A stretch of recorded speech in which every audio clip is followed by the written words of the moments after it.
Welcome back, everybody, to another episode of HiFi Mafia TV. It's Sunday at 1 o'clock Pacific, 2 o'clock Mountain, 3 o'clock Central, 4 o'clock Eastern. We are worldwide with you today. And I'm Giles, and we have three other esteemed panelists with us here today. First up, we got Dan with Base Therapy. Dan, how are you doing?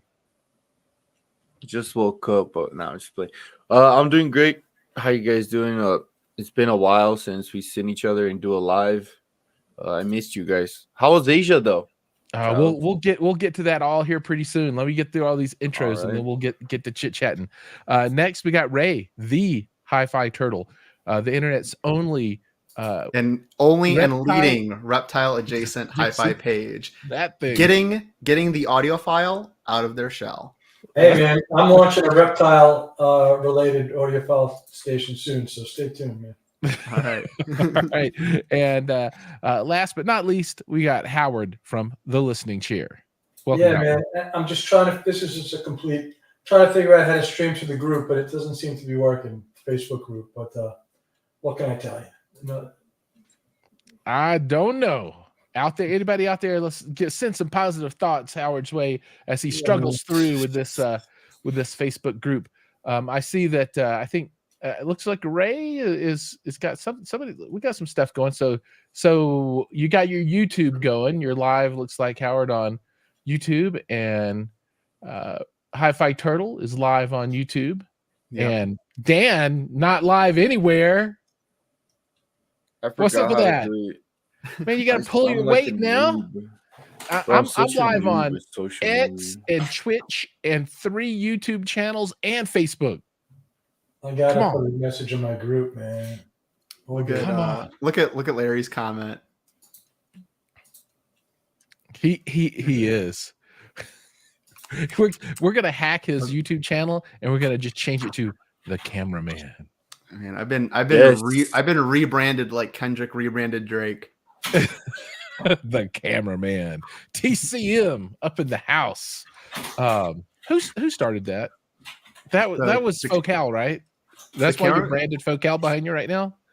I mean, Daniel kind of started. I mean, it was a lot of people. There were quite a few rooms. That was before Focal that were asking. They were like, Daniel would go up to him. They'd be like, "Oh, who are you with?" Because we came in together, and then they'd be like, "Oh, is that your cameraman?" Or, is he with you, or is that just your cameraman? Like, does he work for you, or is that just your cameraman?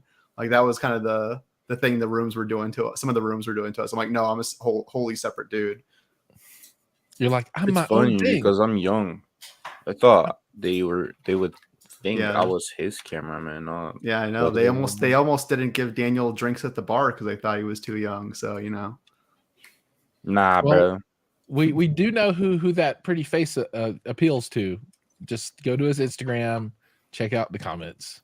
Oh yeah, he's got a cult following. Oh my gosh, a cult following in Russia.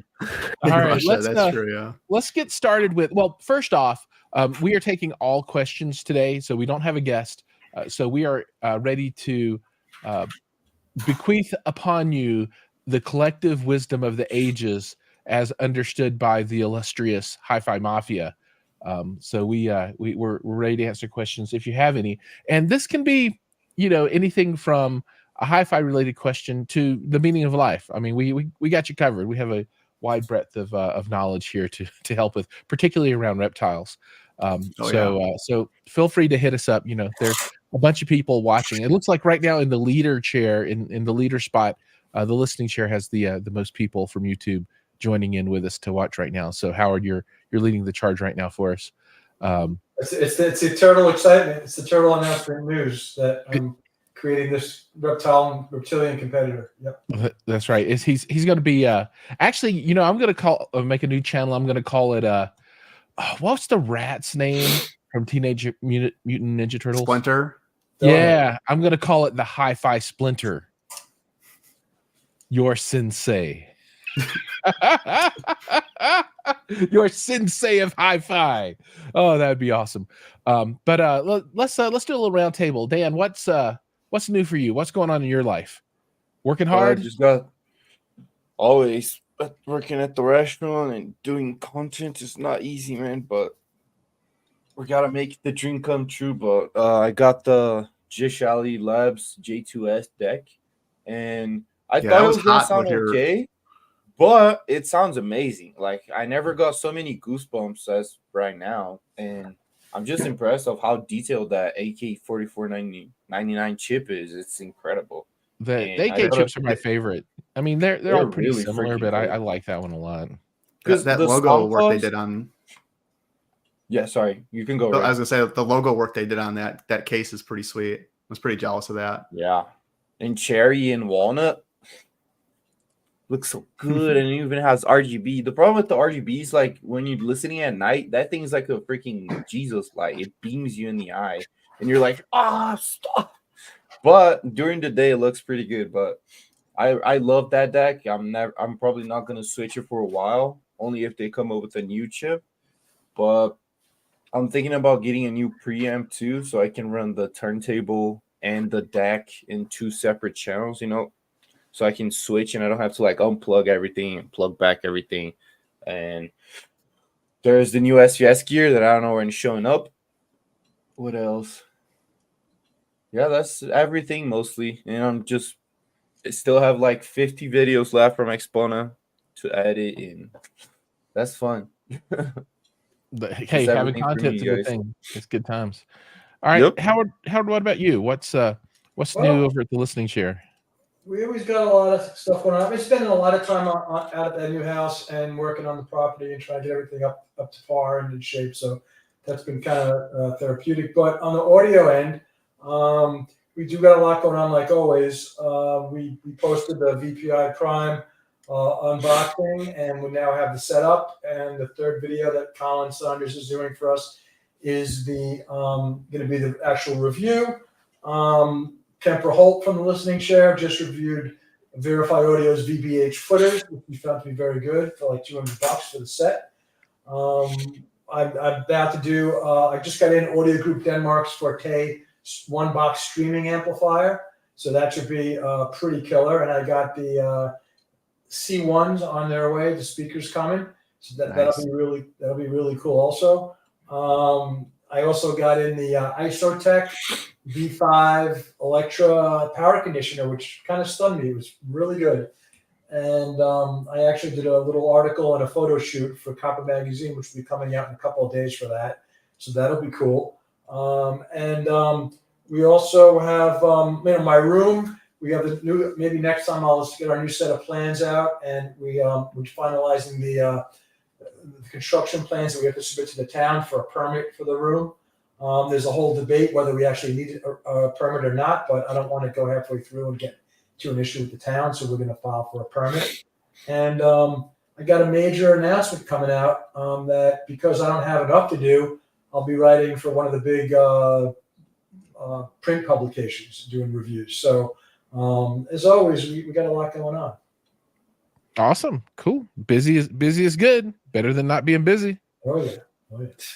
And Ray, what's up in Ray world?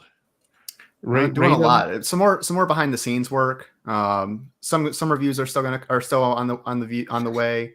The Dyne Audio review, which I will eventually have actually Dyne Audio come out and kind of double check my setup. So there's probably going to be a part 2 because that's going to be probably a few months before they can do that.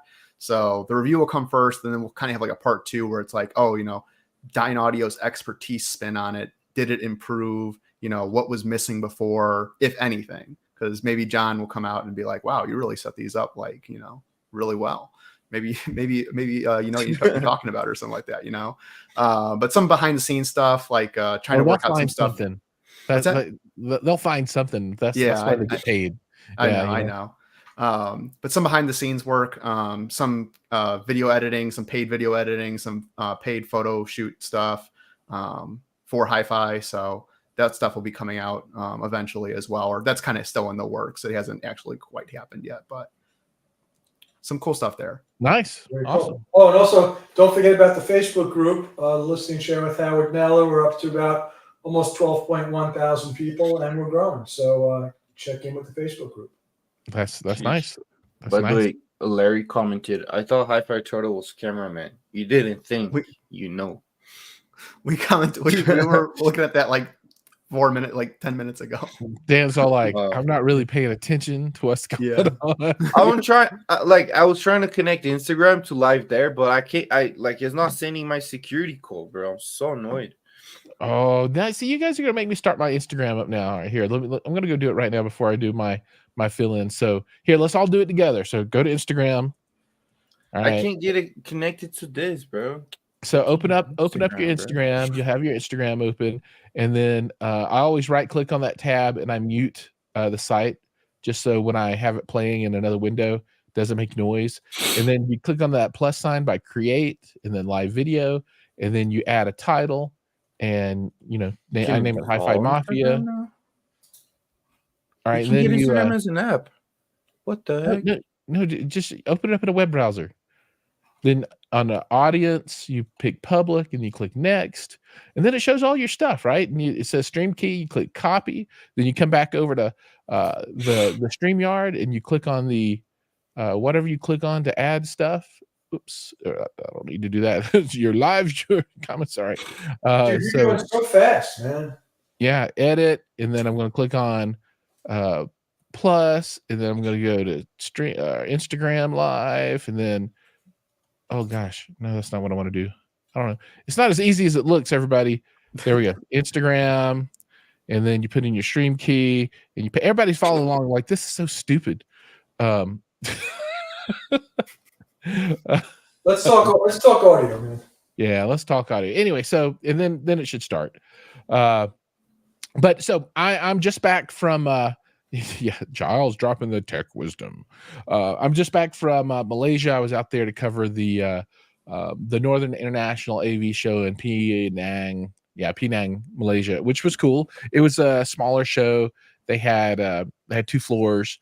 Not super big, but a lot of entertainment. They had concerts all day long. They had talks all day long. They had concerts at nighttime, and I mean like big stage concerts with lights and the whole deal. It's just, I mean, it was crazy. They had this big party with food and open bar, and just it was pretty ridiculous from that point of view. A lot of good folks. I created my first nature documentary video, so you can see that on my Instagram. In the thumbnail for it is the picture of a monkey's butthole. So if you guys haven't seen, why'd you do that? Because it's a beautiful piece of artwork. Okay. That video is absolutely a wonderful classic. I even used my documentary voice in it. It was really good. It was Randy and me and the Australian gentleman that I can never remember his channel name. Perfect Audio AU. Oh, audio. He's the headphone guy. Lachlan, and I can't think of. I have 44 viewers on Instagram. I beat the list. I can't. Oh man, Perfect I know Audio you're talking AU. about. I would if I was on Instagram. I can't link to Instagram. I don't know what's going on here. It's a freaking craziness. But anyway, outside of that, that show is come and gone, and I've got the highlights reel up for the show, and I'm going to do a travel video for the show, and then a couple of hotel reviews and stuff on the travel channel, that kind of thing coming up. Later today, I'm going to unbox the new Hisense U8N mini LED television, which is going to be baller. That thing is just spectacular.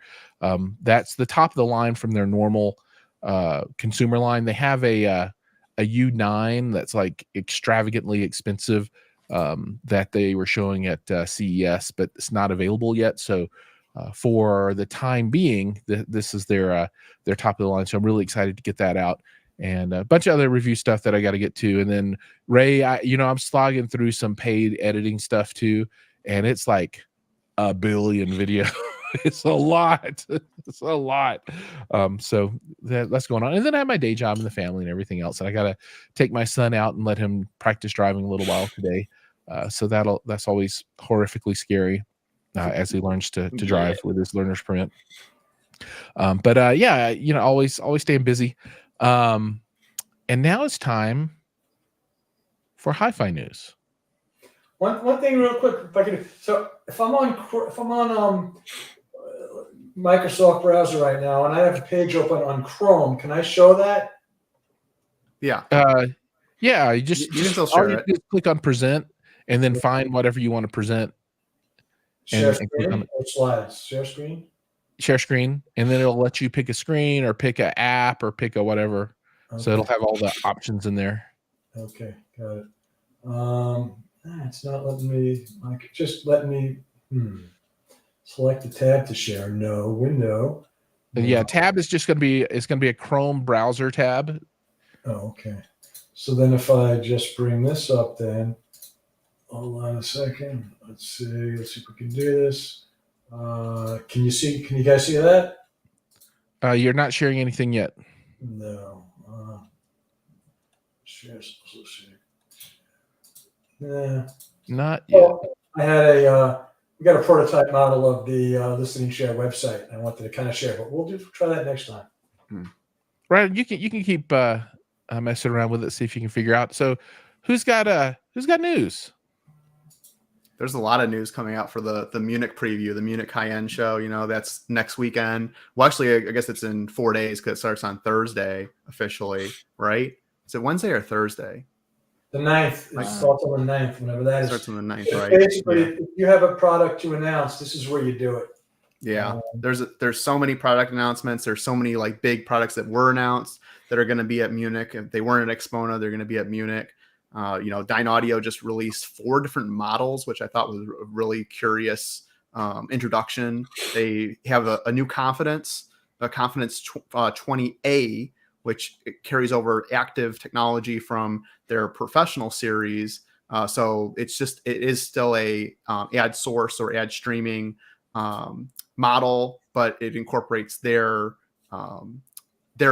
active components into the Confidence series, but just for the Confidence 20, so the bookshelf force stand mount speaker.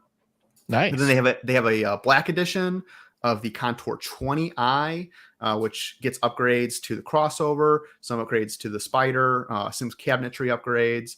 Only comes in black, as the name suggests. Also has the full-on Essatar 3 tweeter, which is unbelievable because I have that in the Confidence, and it's one of the best tweeters I've ever heard. Regarding of any price. So to bring that down to the Contour series is pretty incredible. They've got another Heritage series, or kind of looks like a Heritage series. They're calling it something else. I think it's Dyne Audio Legacy, I want to say. I can't remember the entire name. Yeah, they can't call it Heritage because that's Klipsch. Yeah. Well, no, they do have a Heritage, though. They have the Heritage Special, which was the bookshelf that came out a couple of years ago. But now it's basically the same kind of look, but in a floor stander. It looks like it's a 2.5 way. Not 100% sure on all the details on that one, but it's a cool looking speaker. And they've got a collaboration with a Japanese company where they're doing a stand mount speaker with some Japanese like design firm. So not a whole ton of details, but really interesting stuff coming out of them. I got a rule, and the rule is if Ray can't remember it, it does not exist. It doesn't matter. It's irrelevant to the world. Irrelevant or doesn't exist. One of the two. It was a lot of stuff, but it's kind of interesting to see them release so many different models across so many different ranges at the same time.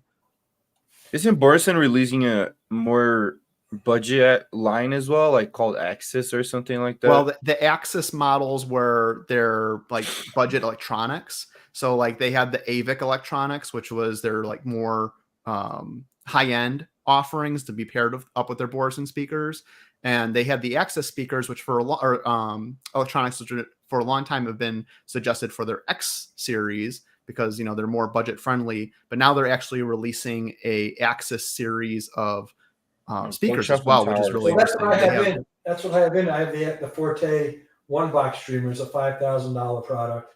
I have not unboxed that yet, and then the speakers are coming in. The C1s. No, it's not the C1s. C1s are expensive. They're 16. Yeah, C1s are 16 and a half. Yeah.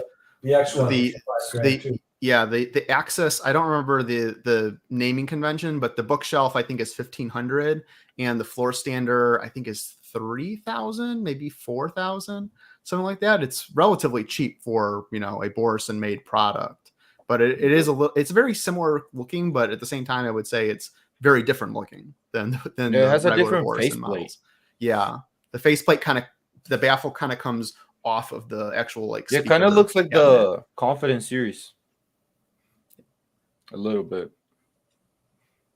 All right, so folks that are just joining, we're doing the HiFi news for the week right now, and then we'll get into general Q&A of anything people want to ask about. We don't have a guest this week, other than the four of us, and we should be enough for you. I really think we should, and we really should do one movie or music review each stream, just very quickly. Like someone picks a movie that they like or a series or something like that. So we can totally do that. After the news, we can pick something and talk about it. I watch a ton of stuff all the time, so I always have good content to stuff to talk about. Now, Larry says he's happy to see Ohm speakers springing back to life. I'm not familiar with what the news is there on that one. I haven't seen the announcement for Ohm, but I mean, I'm familiar with Ohm speakers, Ohm Walsh speakers. They're kind of the original omnidirectional speaker.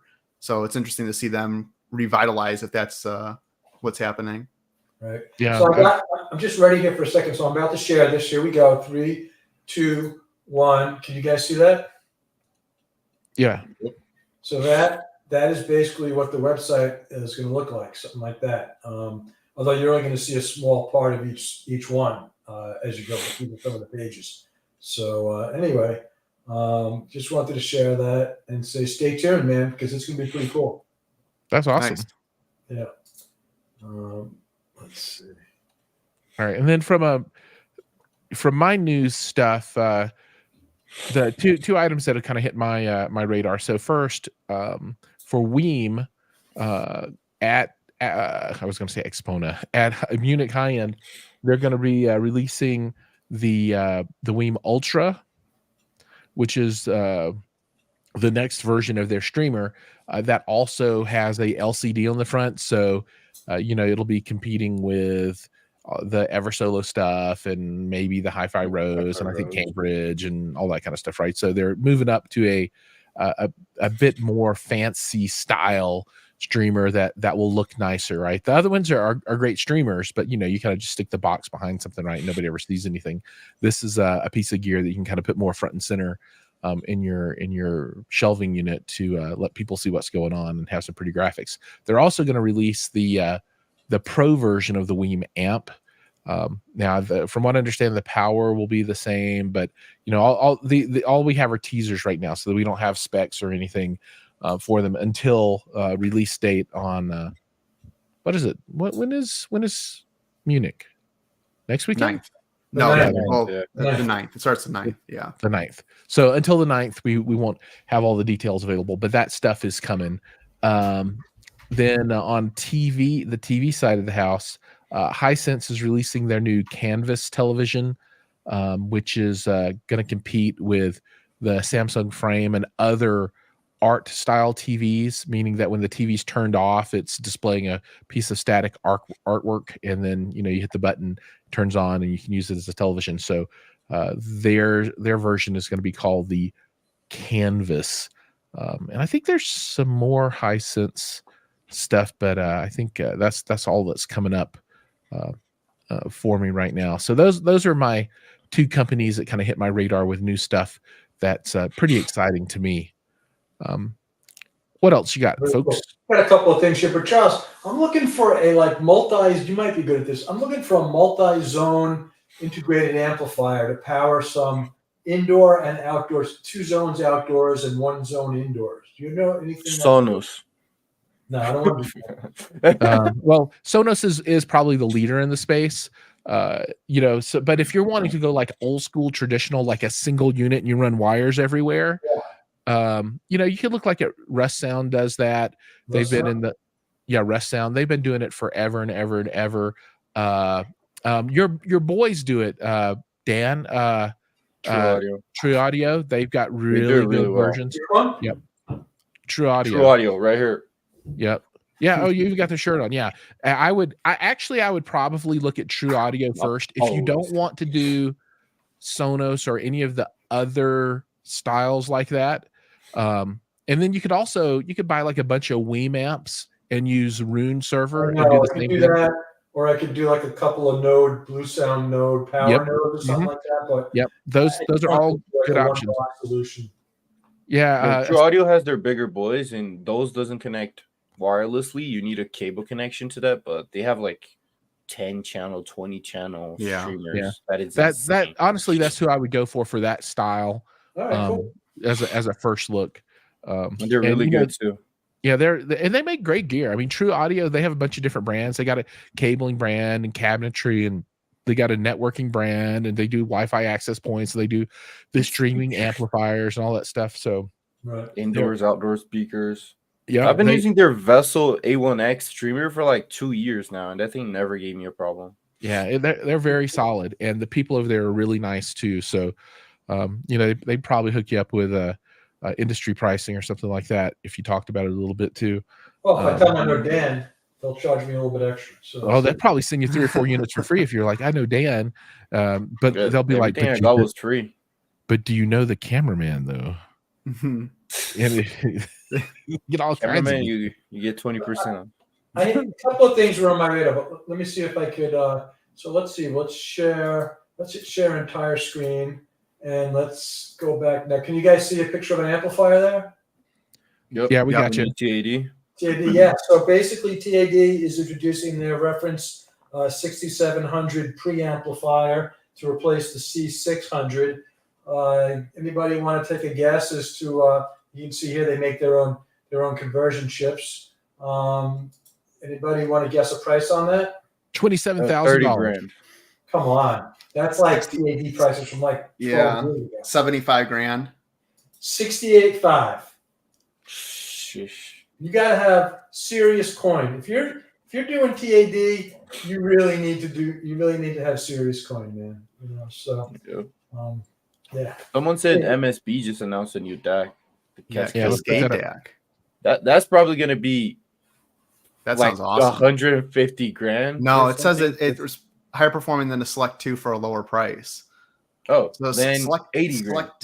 Select 2 is around like 25, 26 maybe, I'm thinking. 97. Okay, that's a lot more. Never mind. I'm thinking about something else. MSB's crazy pricing, right? It's like but they have all up and down the line, they have their entry level DAC is like like 20 or 15, something like that. But it's all through the line. I mean, they got the stuff that's all the way up to.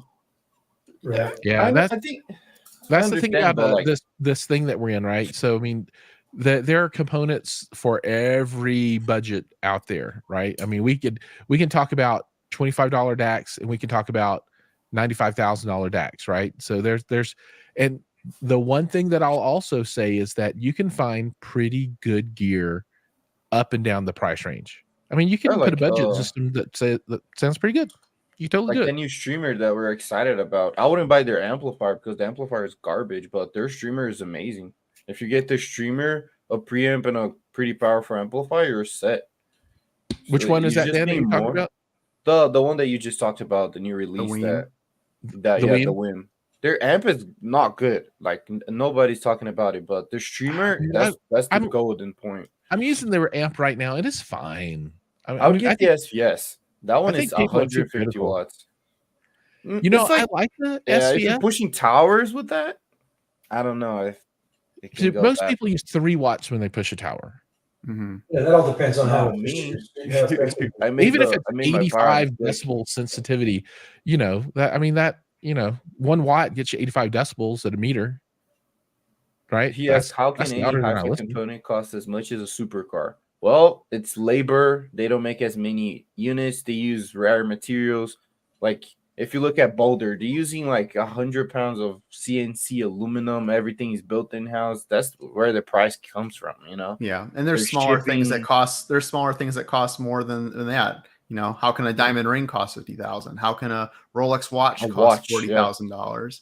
How can, I don't know, a pill that cures or treats your eczema costs $40,000? Well, I do think you have to be careful. Blind demand. You have to be careful at that level. I think there are companies that have products that have significant cost of goods sold where you're actually getting something for your money, and there are other companies where it's just a price. It's just a price they're putting on it, you know. And Mhm. so, you know, any of the big audio companies, you can get a good product from. It's like when you buy a car these days, you can get a pretty good car no matter who you buy it from. And if you buy a stereo system from, you know, Macintosh or any of the big companies, you're going to get a pretty decent product. But when you're at that level, you do got to be careful because you could get it. Yeah, And because there's the caveat dealer emptor. pricing too, right? Because there's the pricing that dealers are paying, there's the pricing that the consumer are paying. So I think if there was no dealers and every company starts selling direct, prices would go down. But that's not how this works, you know? Yeah. Well, it's like what's that vacuum cleaner company that used to go around to people's homes to sell their like $10,000 vacuum cleaner? And it was, you I know, think they came into my house. and they they would only Yeah. they only have salespeople that would go around because, you know, they had to put the hard sale on, right? They had to bring it into your home and demonstrate it and try and show it to you because they couldn't sell it any other way, right? It's just cost too much. People were like, no. You know, there's some audios like that. So I agree with Howard to a large extent. You know, look for the value, look for what's legit to you, but you And at know, 10 shows, just listen to it. yeah, If you have an emotional and- connection, buy it. If you don't, yeah, don't. you can't hate on a company for having an expensive product. You just, I Mhm. mean, I don't hate on companies because, you know, a Bentley costs a lot of money and it's just a car. It gets you from A to Z. You can do it with a $15,000 Honda, but you know, if you want the Bentley, 15,000, where are you buying that? At I least will say 25 a nowadays. sure, yeah, Look, Hondas the are vacuum expensive as hell, man. We just bought another Miele, and I would never buy any other vacuum. I mean, it makes the Dyson look like a freaking toy. That's the vacuum cleaner to get. Yeah, Dyson vacuum is really expensive. My mom bought one. It's like $600. I'm like, what the heck? This was much more money. This was much more money than that. And you know, the Dysons are like, that's like Bose. You know what I mean? Dysons are like Bose, man. And it's just like, Oh, you want to go real, you go into Miele. Anyway, that's vacuum cleaners. So yeah. So I know the Auric brand, but that's not the one that I'm thinking of. I'll try and figure out which one it was. But it was just door-to-door salespeople that would do it, and I don't remember the brand name. I'm not gonna. Was it Kirby? doesn't ring a bell. I don't know. I don't remember. Anyway, that was a long time ago. Yeah. And Well- so one thing I will say, you know, like if you look at dealer pricing versus you know, street pricing, you know, dealers have expenses too, right? They got a showroom, they got to deal with the returns, they got to have salespeople, they got to have electricity, they got to And they install it in your house. If Yeah, you're buying like the $1 million Yeah. products, they go to your house, they build it, no Yeah. extra charge. You know, they Yeah, fly 'cause there, they that's set it a up. very expensive proposition. You know, like even today, I had someone that was commenting like, "Oh, I could build these speakers for $3,000." I said, "Do it," but it's going to Yeah. cost you $3,000 to ship them. yeah. Yeah. So another thing I was keeping an eye on. Let me see if I could get this. Let's And see. you regrets for busting kneecaps. What do you For- mean by that? Share For SWAT, you know, the mafia, if Yeah. somebody crosses Yeah. us, we're gonna break their kneecaps. Yeah, you break their kneecaps. That's what you do when you're in the mafia. What's Oh, up, hell SWAT? yeah. Look at these guns. We're gonna Okay, let's see. bust your Share. kneecaps. Let me go here. You guys see Macintosh there? Yeah, Right. So a couple of things from Macintosh. They're going to be showing with their sister company with the Sinus Faber for their $750,000 Suprema speaker with the MC 2.15 kW, which is a 2,000 watt monoblock. And I guess let's see. So then let's see if we could. And then there's the Suprema speaker there. It's a beautiful speaker. That's what they had at CES, right? Yeah, that was Yeah, the it is. debut at CES. Yep, I saw wish that. they had an Exponent, man. I did an article on that at the House of Macintosh, and also they have some announcement out that there's going to be a new product dropping. They're not. It's embargoed to the May 9th, which is the first day of the show, so no one's allowed to share that. But there will be a new product from Sinus Faber coming out. That's cool. Nice. That's going to be exciting. I could take a stab at what it's going to be, but A I speaker, don't know anything about. probably. Yeah, I mean, obviously it's going to be a speaker. I don't know anything about it, but It's gonna be a speaker, y'all. Oh man, we just blew the embargo. I gotta assume it's a replacement to the Sonetto series. That's what I would bet my money on. Ray's not getting any more Sonos Fiber speakers. Yeah, I didn't get any press release or embargo or email or Yeah, anything like same. that, but it just makes sense. It's the oldest speaker in their line that's not the reference series. And I think that speaker honestly is not very competitive in the price range anymore. So it just makes sense to replace it. By the way, if Ray disappears, he's not suicidal, right? But wait, I think Coleman said I heard some buyers of uber expensive hi-fi don't use it. It's just a piece opposed to have it in their houses. Yeah, that's why they make it so beautiful too. Like Astalon, I would have Astalons just to look at. You know, they're beautiful, especially. Yeah. I mean, there's some people that Hi-Fi do that, furniture. but it's Part of the I don't know problem. if it's A lot of lot these of them. companies do spend a lot on to make their speakers, and but part of the problem is that there are so many speaker companies out there that nobody is getting really able to produce in small runs. You can't really get good pricing on materials, so that's why a lot of speakers are so expensive. Yeah. Just like that guy said, try to build an Astalon Diamond series speakers for $3,000. The tweeters are over 6,000. Yes, the tweeters are $6,000, and people are like, I can build it for 3,000. You don't even know what materials they're using on those cabinets, and you don't have the machinery to make those cabinets. Like, shut up! I'm tired of hearing this. You're not no genius, or else you wouldn't be with 20 followers on Instagram and no face on your profile.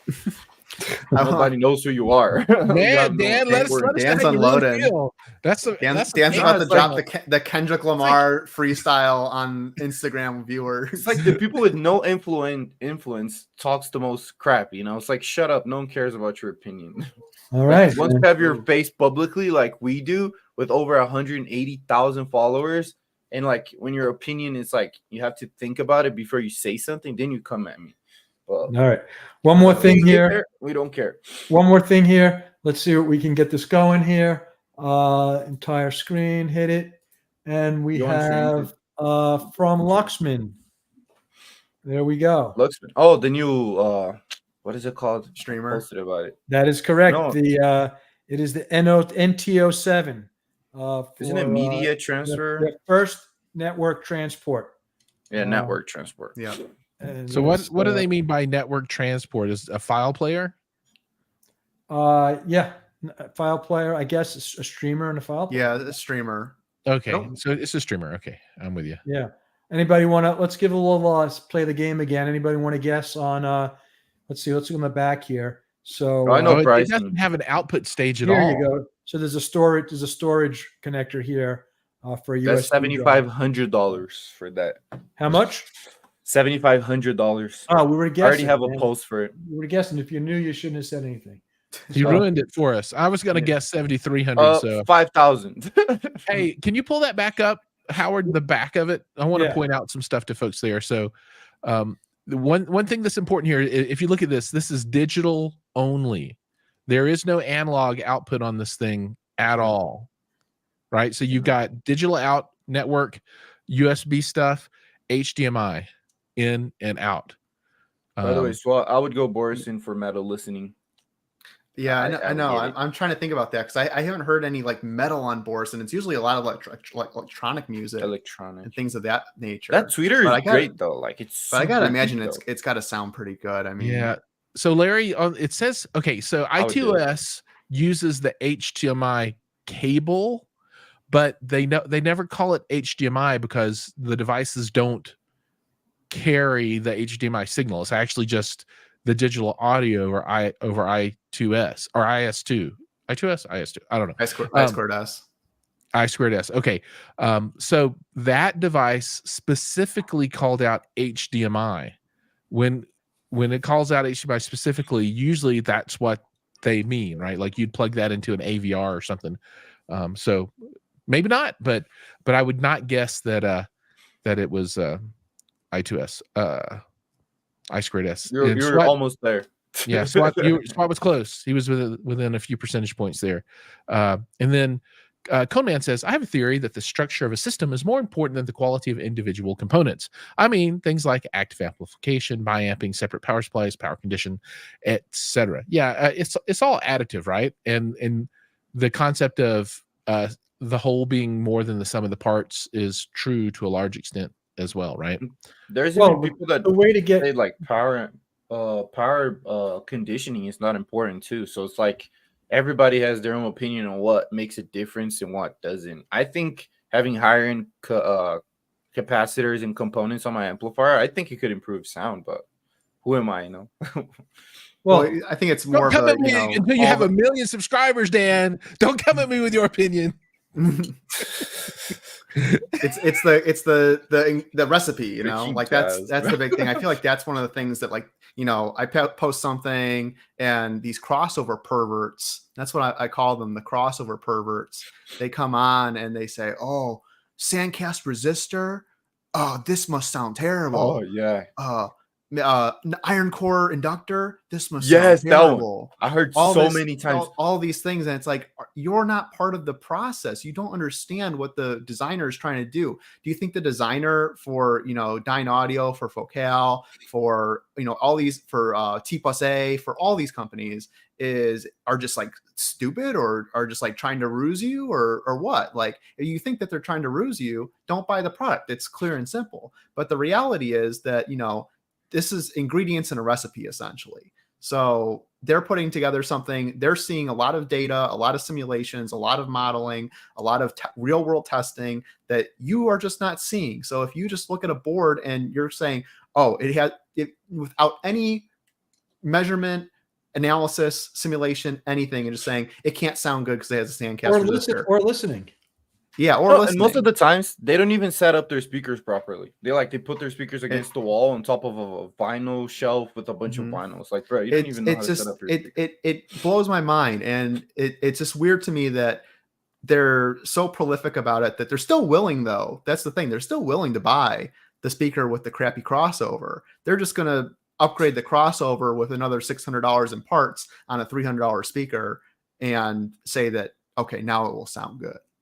Freaking people. But on the other side of the coin, a great way to get mediocre sound is to buy some super expensive components and just throw them into a system. Yeah, just slap them all in. Yeah, it's do people. It's the same people that would buy a $30 Wagyu burger and skirt the $8 regular burger at the same restaurant.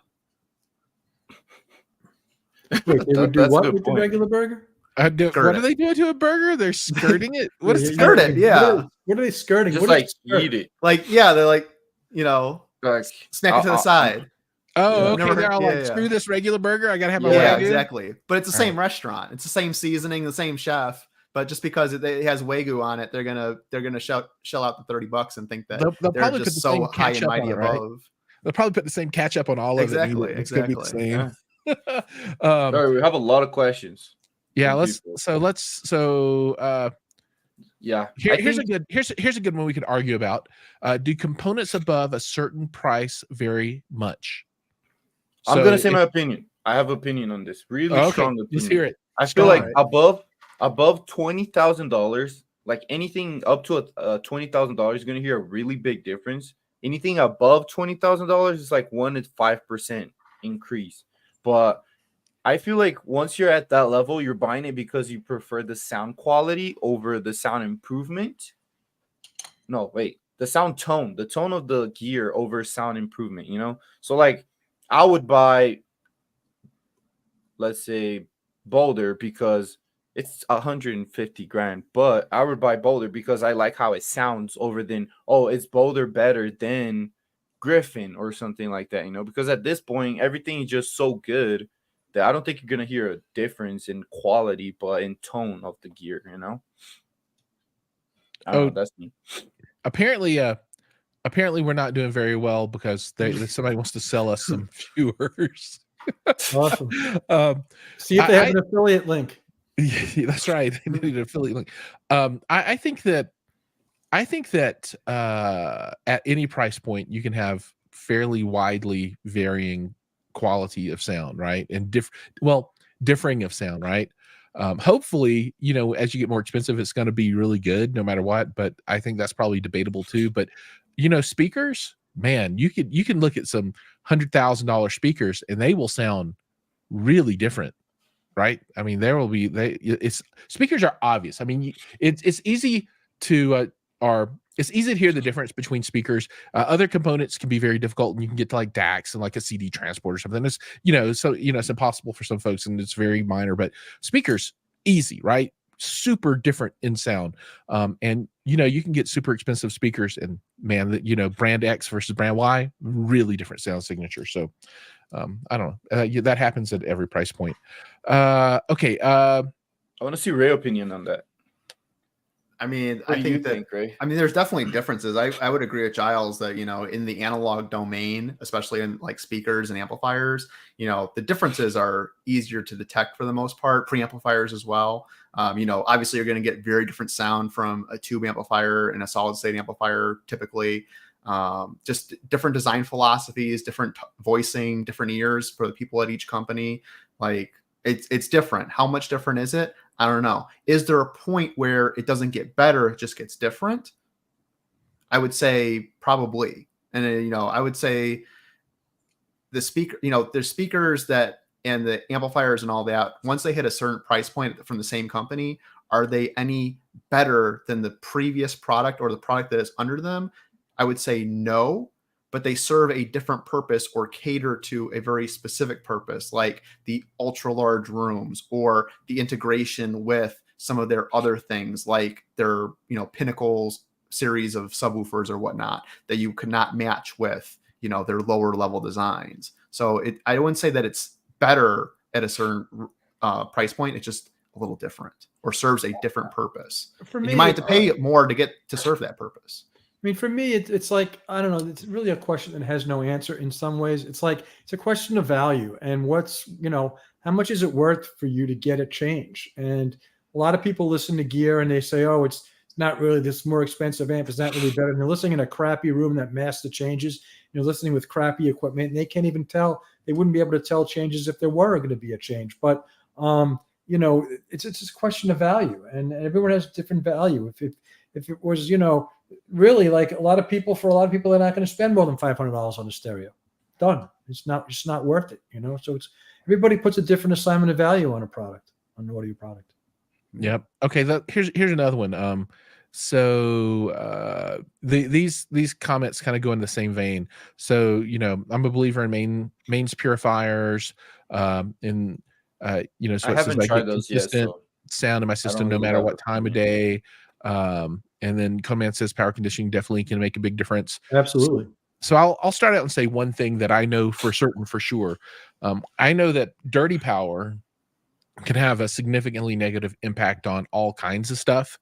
So if you've got a lot of noise coming in over your electrical lines, it can really cause havoc and just, I mean, it's not like it's more extreme than, oh my, speakers don't sound as good as I think they can. I mean, it goes all the way to why is there a loud 60 hertz buzz and everything, right? So, bad power is very obvious when you got really, really bad power.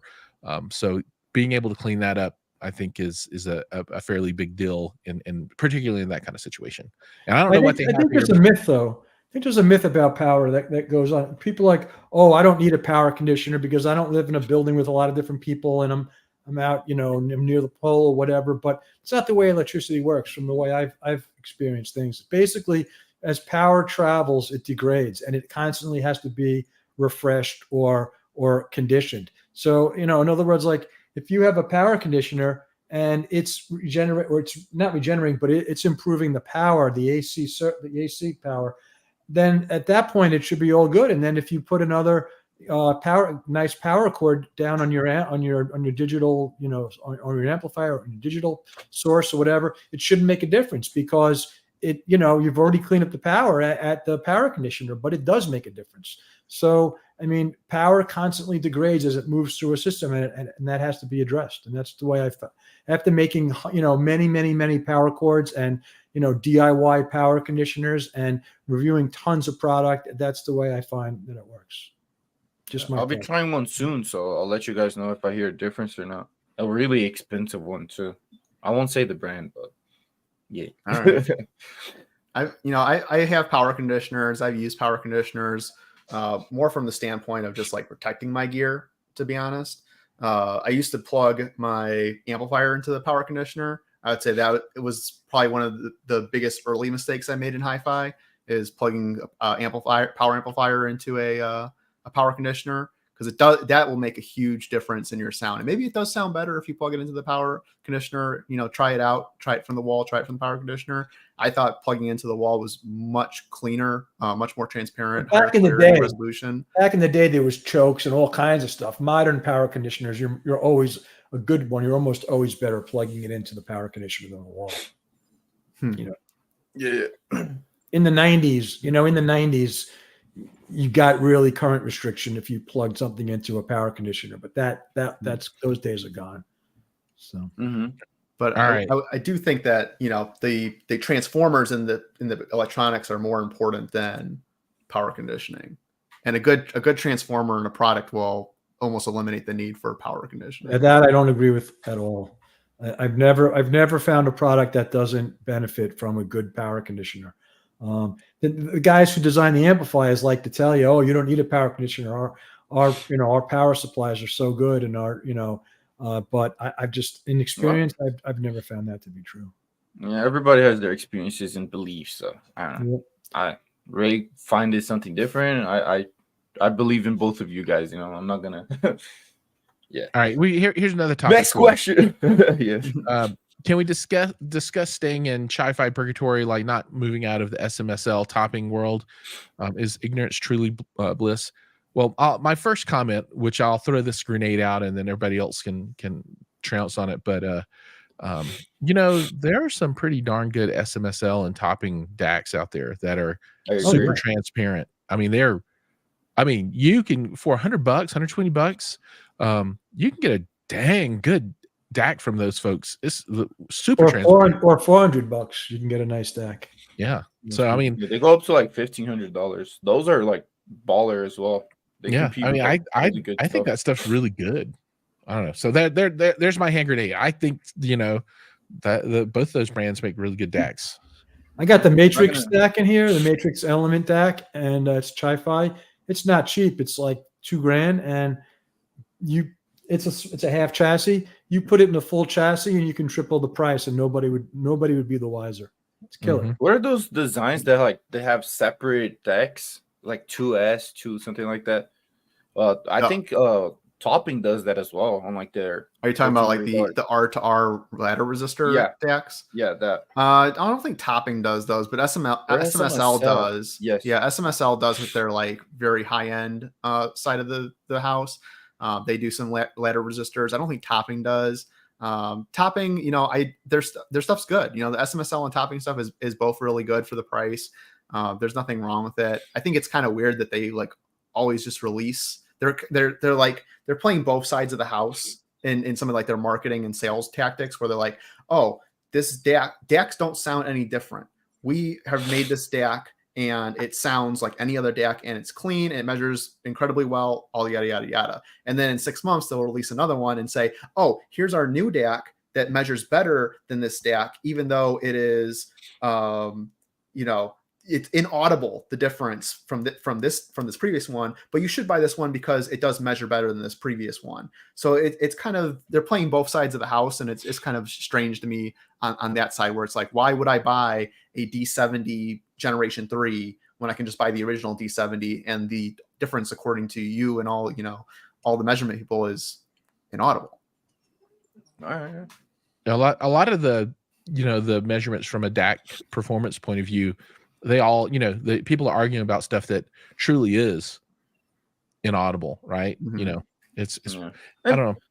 I don't get the thing against China, because they built everything. They built iPhone. Yeah, that's another thing too. Is I think this word HiFi is like a dirty word. It's like a dirty word to like just devalue essentially like this cheaper stuff for the most part. I feel like it's like, oh, it's not HiFi, it's Chi-Fi, right? Where it's like, but at the same time, the world, it's a global world. Like, I hate to break it to you, but your German design amps and your American made amps and your American made speakers and all these other places are getting components from China, from Taiwan. It's impossible to build something entirely made in Italy or made in Germany or made in America. It's globally sourced components. And so, you may say, oh, well, my X amp is made in America or Canada or whatever. And the reality is, if you dissected every component, there's a lot of components in there that originate from China. No, So where do you draw the line? Ahead. It's Where do you draw the line? Any other country. Like that's where I they don't make CPU dies, GPU dies. Like that's where they're making the big boy stuff, like the NVIDIA AI chips. That's where they're making. Yeah, I mean the Borson cabinets. Borson's cabinets are made in China. So where do you draw the line? Why is Borson a Chinese-made speaker then? I don't think China. I don't think it's China. I mean, China can produce an audio piece of audio as good as any country I've seen. For sure, even better for less. You know. So here's the challenge out to SMSL. SMSL, send the 4 of us your D3 R2R DAC, and we're going to test it and let people know what we really think. I'll compare against my Jishali. I love my Jishali. We'll let everybody know what we think about that one. That's a $3,500 R2R DAC that does everything. It's baller. People are saying it's baller. It has every connection you want. You know, it even has like a preamp built into it. I've never even used an I2S connection ever a single time in my whole life. Neither have I. Have you guys ever used it before? Nope. No. I don't even know how you need to. Just kind of like stare at it in the back of the back of the chassis. But if you have another component that uses that, it could come in handy. Yeah, I guess if you got you would need it for. I guess you'd have if you have a streamer. So I guess I think my HiFi Rose has a I2S out. So I could take the HiFi Rose and run it into this DAC over I2S. Yeah, I wish I could tell you if it would sound better, but I just don't know. I don't know. I have literally never ever plugged one up before. I love my XLR. Yeah, like an AES connection. Yeah, I never use AES either. Yeah, I literally use USB and coax and optical. I use optical and XLRs. That's it. Yeah, XLR is after your analog at that point. I prefer XLR as well as my, low level transport, just because I feel snobby with it. I'm like, yes, I have XLR cables. They're so nice. I like them thick. It's balanced. It's not single-ended. All right, we are 1 minute out from our hour being up. So we had a lot of fun today, man. Yeah, you guys are active. Our followers are really active. Hey Ray, don't be mad at me, man. I just have strong feelings on power. I'm not mad. I'm not mad at all.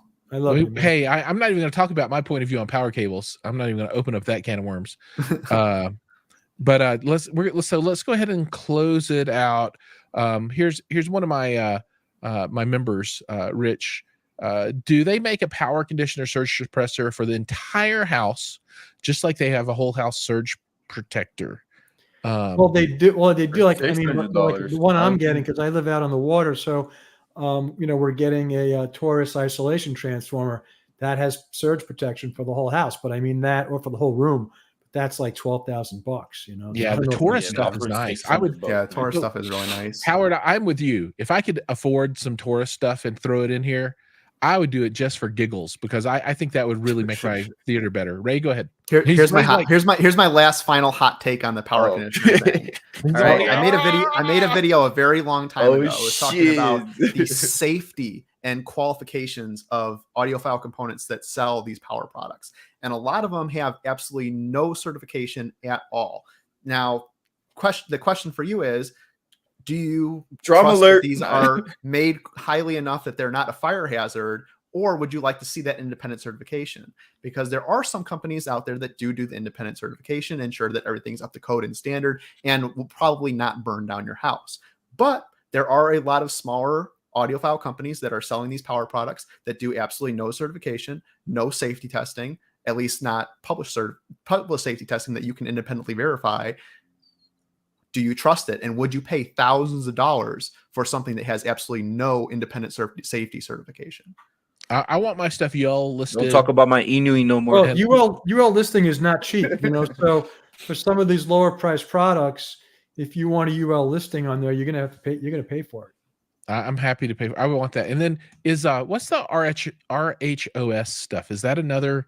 That's some kind of certification, but I don't know. Yeah, that's more about like the components, like not having lead and stuff like that in it. Oh, okay, all right. But UL, cool. ETL, CSA, because a lot of these brands, what they'll do is they'll put the CE label on it, which is required for them to sell in Europe, or they'll put the I think it's RSE to sell in Japan and China. But those certifications are not independent; they're self-certifying. So it's kind of like the Boeing of audio components. Look, where, man, they're self-certifying that. That's not independently tested. Just don't get one of those Inui battery chargers, man. No, bro. Oh, that thing will burn your house down. Get the Inui, bro. It hasn't blown up yet. All right. It hasn't catch on fire. Yeah. Dude, mine was on its way. Mine caught fire in the UPS truck on the way over, man. You're lying, bro. You're lying. The whole UPS truck was on fire in front of his house, and they're like, "Oh, I'm glad it didn't make it here." No, the guy said to me, the driver said, "You didn't buy an Inui battery, did you?"